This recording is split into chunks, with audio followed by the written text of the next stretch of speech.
Assalamualaikum warahmatullahi wabarakatuh. Kami dari kelompok 5 kelas B, eh, dari kelas mata kuliah Analisa Farmasi akan mempresentasikan hasil kerja kelompok kami yang berjudul Detektor HPLC dan HPTLC. Adapun anggota kami terdiri dari 3 orang, yaitu Ulfa Farhanah, Tiara Fiona, dan Ashifa Mauliza, di mana dosen pengampu dari mata kuliah Analisa Farmasi ini ialah Bapak Profesor Dr. Bernard Rinaldi Idrus, SSI. Next. Berikut merupakan foto dari anggota kelompok kami. Langsung saja kita masuk ke topik pembahasan yang akan kita bahas hari ini. Next. Jadi, topik pembahasan yang akan kita bahas dari ini itu terdiri dari kromatografi. Di bidang kromatografi, kita akan membahas tentang apa itu kromatografi, lalu kita juga akan membahas tentang detektor, yang terdiri dari pengertian detektor, syarat-syarat detektor, pembagian detektor. Jadi, pembagian detektor yang kami bahas di sini ada 2, yaitu detektor HPLC dan HPTLC, yang terdiri dari pengertiannya, cara kerja, kegunaan, kelebihan dan kekurangan, serta jenis dari detektor tersebut. Kami juga akan membahas apa perbedaan dari detektor HPLC dan detektor HPTLC. Next. Baik, untuk topik pertama yaitu pengertian kromatografi dan detektor akan dijelaskan oleh Tiara Fiona dan Ashifa Mauliza. Untuk pengertian kromatografi akan dijelaskan oleh Tiara Fiona. Kepada Tiara Fiona akan kami persilahkan.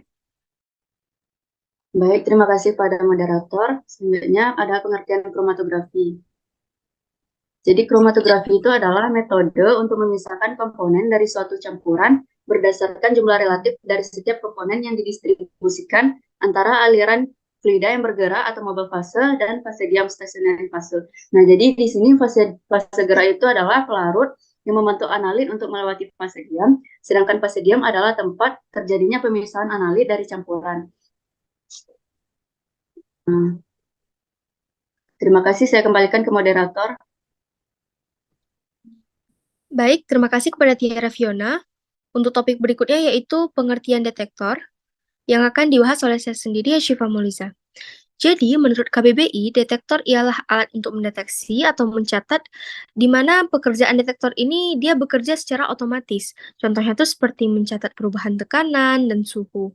Detektor juga bisa bekerja dengan getaran magnet agar dapat mengetahui atau menemukan adanya benda logam seperti bom, gelombang radio, dan sebagainya. Detektor juga bisa mengubah sinyal pembawa dan komponennya menjadi sinyal elektronik sehingga dapat dilihat pengidentifikasian ataupun penandaan atau bahkan jumlah dari sinyal yang telah ditangkap oleh detektor. Next. Adapun syarat-syarat detektor ialah yang pertama, detektor harus memiliki sensitivitas dan stabilitas yang tinggi. Detektor juga harus memiliki respon linear terhadap sampel, tidak bergantung kecepatan alir fase gerak dan perubahan suhu, memiliki reliabilitas yang tinggi, mudah digunakan, dan yang terpenting ialah detektor tidak boleh merusak sampel. Next. Berikutnya kita akan membahas tentang detektor HPLC. Next. Adapun pengertian dari detektor HPLC yaitu HPLC ini kepanjangan dari High Performance Liquid Chromatography. Jadi dia tuh kromatografi cair, di mana kromatografi cair ini punya salah satu teknik yang biasanya disertai dengan tekanan tinggi. Jadi si kromatografi cair ini dia berupaya ataupun berusaha untuk memisahkan molekul berdasarkan perbedaan afinitasnya terhadap zat padat tertentu. Terus kromatografi cair ini juga cocok untuk senyawa yang nggak mudah menguap, tidak stabil secara termal, dan memiliki berat molekul yang besar. Next. Baik, selanjutnya yaitu cara kerja dari detektor HPLC yang akan dijelaskan oleh Ulfa Farhanah. Kepada Ulfa Farhanah kami persilahkan. Baik, terima kasih kepada moderator. Selanjutnya saya akan menjelaskan tentang cara kerja HPLC itu sendiri. Pertama, fasa gerak atau reservoir dialirkan melalui pompa menuju ke injektor. Nah, di injektor ini di mana sampel akan diinjeksi, kemudian akan melewati bersama dengan fase gerak menuju kolom HPLC. Nah, kolom HPLC sendiri itu mengandung fasa diam. Nah, setelah melewati kolom HPLC, maka akan terbaca oleh detektor sehingga menghasilkan data yang akan diinterpretasikan. Baik, saya akan kembalikan kepada moderator. Next. Baik, terima kasih kepada Ulfa Farhana. Selanjutnya kita akan membahas kegunaan HPLC yang akan dibahas oleh saya sendiri, Ashifa Mauliza. Jadi HPLC itu dapat kita gunakan untuk menentukan enantioselektif dalam bahan massal dan formulasi farmasi. Kita juga dapat menggunakan dia dalam aplikasi bioanalisis obat kiral, penggunaan analisis lingkungan, penggunaan dalam analisis pangan, penggunaan dalam ilmu forensik seperti penggunaan zat terlarang seperti peledak, penyalahgunaan alkohol, obat-obatan, pestisida, dan dapat juga digunakan dalam toksikologi. Next. Selanjutnya, kita akan membahas tentang jenis detektor HPLC yang akan dijelaskan oleh Ulfa Farhana. Kepada Ulfa, kami persilahkan. Baik, terima kasih kepada moderator. Kali ini saya akan menjelaskan tentang beberapa jenis detektor. Next. Yang pertama yaitu absorpsi UV phase. Nah, skema detektor serapan UV dengan panjang gelombang tunggal, yaitu prinsipnya cahaya kedua memilih panjang gelombang cahaya yang diinginkan. Sebuah beam splitter mengarahkan sebagian cahaya ke fotodiodida referensi, kemudian cahaya yang ditransmisikan melalui sampel dan diukur oleh fotodiode sampel S. Seiring perkembangan zaman, absorpsi UV phase ini dikembangkan menjadi skema vektor array serapan UV. Prinsipnya itu cahaya sumber diubah menjadi berkas cahaya yang sejajar melewati sel aliran sampel. Kemudian difokuskan ke celah.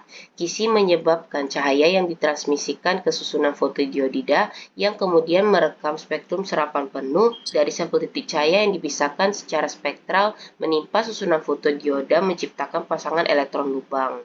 Elektron bermuatan negatif dikumpulkan di persimpangan PIN terdekat dan ketika persimpangan dibaca spektrum serapan penuh dapat diperoleh. Next. Yang kedua ada indeks bias. Skema deteksi indeks bias diferensial ini lampu monitoring sumber melewati sel optik yang terdiri dari kompartemen referensi dan sampel kemudian dibiaskan pada batas titik sudut defleksi akan berubah saat puncak analit melewati ruang sampel.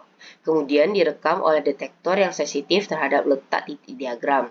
Hal ini menunjukkan kasus untuk sampel yang memiliki indeks bias yang lebih rendah dari referensi. Next. Nah, yang ketiga itu ada fluoresensi. Prinsip kerjanya itu sebuah lampu dengan optik memfokuskan dan filter bandpass yang sesuai dapat digunakan sebagai pengganti eksitasi laser ketika cahaya yang terkolimasi atau cahaya yang ditransmisikan sejajar rapat tidak perlukan.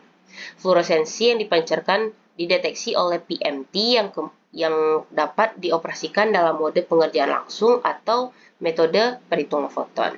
Selanjutnya ada konduktivitas. Pada diagram A pada gambar untuk sel deteksi yang dibangun di laboratorium untuk pengukuran konduktivitas tanpa kontak. Elektroda pengukuran dapat dililitkan atau dicat di atas kapil standar. Penggunaan pelindung ground di antara elektroda pengukuran sangat mengurangi kapasitansi liar. Next. Selanjutnya ada elektrokimia. Diagram blok dari detektor elektrokimia dasar ini prinsipnya ketiga elektroda yang dikendalikan oleh catu daya yang diatur digabungkan ke potensiometer dan serangkaian amplifier. Output dari elektroda dimasukkan ke dalam sistem akuisisi data. Nah, di elektrokimia ini ada 3 penempatan elektroda umum untuk detektor elektrokimia. Yang pertama, yang A, elektroda kerja diintegrasikan di dinding sel aliran sementara elektroda referensi dan pembantu ditempatkan di hilir. Yang B, elektroda kerja dan pembantu diintegrasikan ke dalam dinding sel aliran dan elektroda acuan ditempatkan di bagian hilir. Dan yang terakhir, elektroda kerja diintegrasikan ke dalam dinding sel aliran yang berikatan dengan kolom efluen. Selanjutnya. Selanjutnya ada radiokimia. Skema dari radiokimia sendiri itu analit yang berlabel radio di dalam limbah kolom dicampur dengan koktail kilau untuk menghasilkan cahaya, yang kemudian dideteksi dan diukur oleh tabung fotomultiplier yang dipasangkan dan diteruskan ke sistem akuisisi data. Selanjutnya ada hamburan cahaya evaporatif. Skema dari hamburan cahaya evaporatif sendiri yaitu 3 tahap yang terjadi yaitu nebulisasi, di mana efluen kolom di aerosol. Terus kedua penguapan, di mana fase gerak diuapkan, dan terakhir deteksi optik, di mana hamburan cahaya dari sisa partikel terlarut dicatat. Beberapa detektor juga menyertakan penghalang di jalur aliran untuk diskriminasi tetesan atau filtrasi tetesan. Next. Nah, ada beberapa metode lainnya. Salah satunya itu chemiluminescence, merupakan emisi cahaya sebagai hasil dari reaksi kimia. Hal ini diperlukan dalam deteksi HPLC itu sendiri. Analit yang diinginkan harus menjadi chemiluminescence ketika dicampur dengan reagen tertentu, atau menyebabkan quenching dari reaksi chemiluminescence.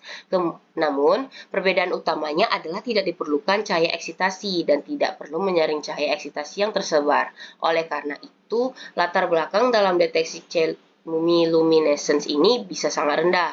Tidak adanya cahaya eksitasi yang tersebar bahkan memberikan keuntungan dibandingkan deteksi fluoresensi. Di sisi lain, pancaran cahaya akan bervariasi dengan waktu, dimulai ketika reagen dicampur dan memuncak segera setelahnya. Dengan ketergantungan waktu yang terperinci merupakan fungsi dari kimia reaksi tertentu. Hal ini membatasi pemisahan antara mixer dan zona deteksi, dan juga dapat membatasi laju aliran. Selain itu, detektor NMR menggunakan spektroskopi resonansi magnetik nuklir untuk menyelidiki waktu relaksasi putaran nuklir dalam analit alusis seperti atom H1 atau atom P31. Teknik ini memberikan banyak informasi struktural, tetapi secara teknis tetap menantang, terutama untuk menjaga resolusi kromatogratif dan menekan sinyal latar belakang pelarut. Baik, saya kembalikan kepada moderator.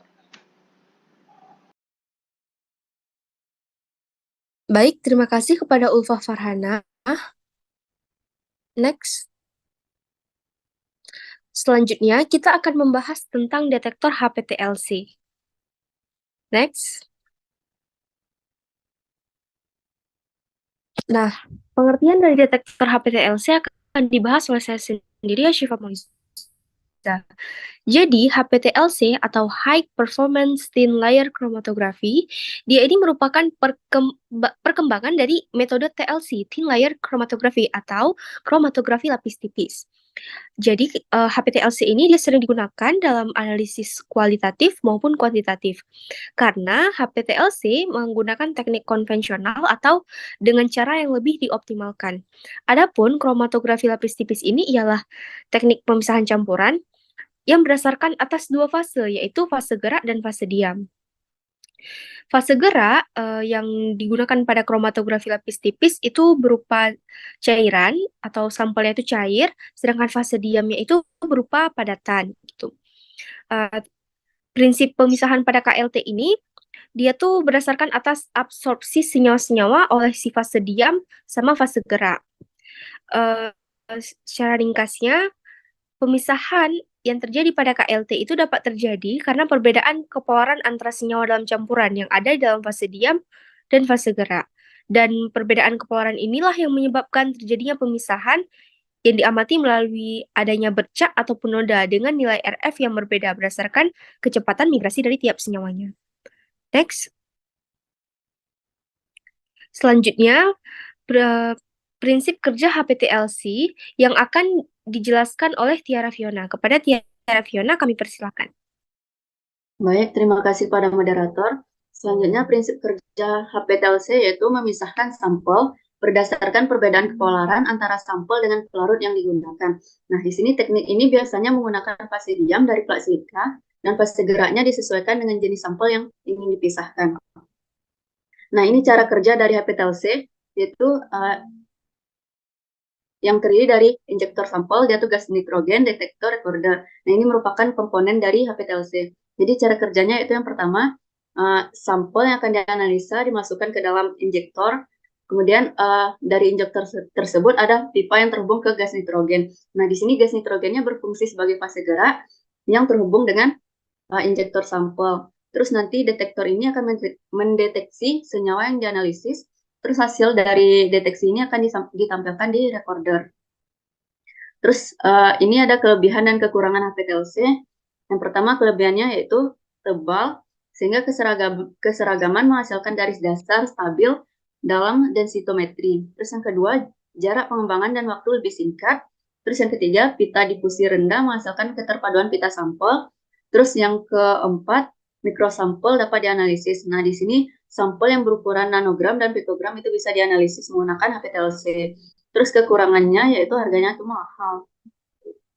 Terus kegunaan HPLC, yang pertama yaitu untuk menentukan simultan benazepril, hidroklorida, dan hidroklortiazid. Nah, ini digunakan dalam bidang farmasi. Terus dia tuh juga digunakan dalam pewarna rambut semi permanen. Terus penentuan bahan aktif dalam formulasi herbal dan formulasi farmasi. Terus ada analisa kosmetik dan lingkungan, metalurgi, pelapisan listrik, terus toksikologi dan analisa forensik, menganalisis sidik jari, terus memisahkan senyawa rifampicin dan sebagainya. Nah, ini ada perbedaan HPLC dengan HPTLC. Yang pertama, HPLC ini merupakan salah satu jenis kromatografi kolom, sedangkan HPTLC ini dia tuh merupakan salah satu jenis kromatografi planar. Terus HPLC ini dia tuh merupakan fase diam yang diisi ke dalam kolom, sedangkan HPTLC dia tuh fase diam yang tetap di dalam piring. Terus HPLC dia tuh sistemnya itu tertutup, sedangkan HPTLC sistemnya itu terbuka. Terus HPLC menggunakan tekanan tinggi, sedangkan HPTLC dia tuh beroperasi di tekanan atmosfer. Terus HPLC dia tuh butuh waktu 2-60 menit per sampel, sedangkan HPTLC membutuhkan waktu 1-30 menit per sampel. Terus di HPLC dia tuh tidak memungkinkan paralel analisis, sedangkan di HPTLC dia tuh memungkinkan untuk melakukan analisis paralel. Terus HPLC ini hasilnya nanti diperoleh dari mesin, sedangkan HPTLC hasilnya itu bisa kita lihat dengan mata kita dan juga bisa diperoleh dari mesin.